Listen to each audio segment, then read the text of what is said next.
cars have been as eagerly anticipated as this one right here, the 2012 Ford Focus.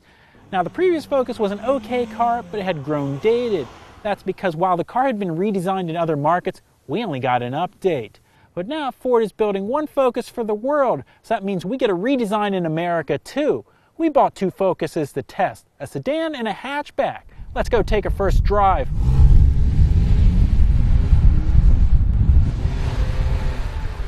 This new Focus feels much more substantial and refined than the old one.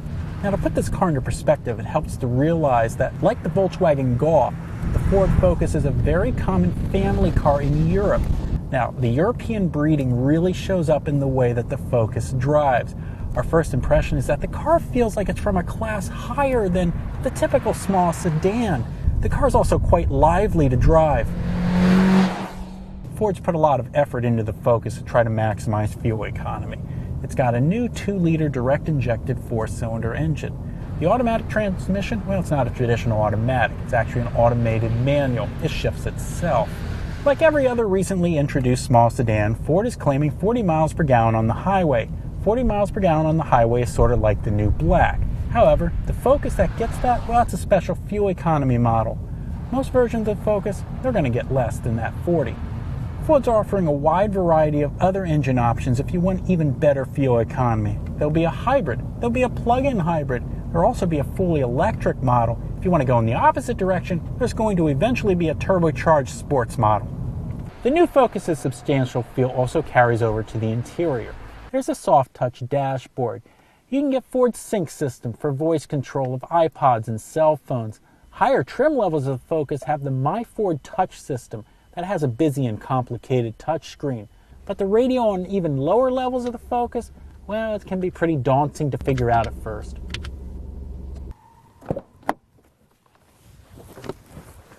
Rear seat room is fairly modest. There are some competitors that offer more.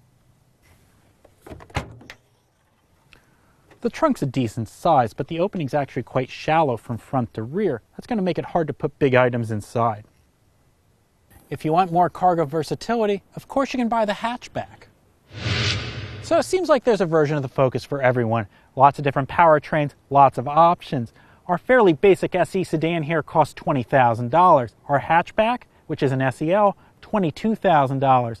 But it's really easy to option a Focus over $25,000. That seems like a whole lot of money for what traditionally has been a set of cheap wheels.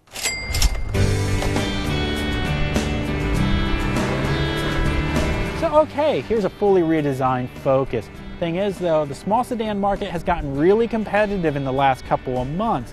The new Hyundai Elantra, extremely efficient. The new Chevrolet Cruze, quite a bit refined. The new Volkswagen Jetta, well, that car's a letdown. How does the Focus though compare? We'll let you know as we put miles on the cars we bought and test them here at our track.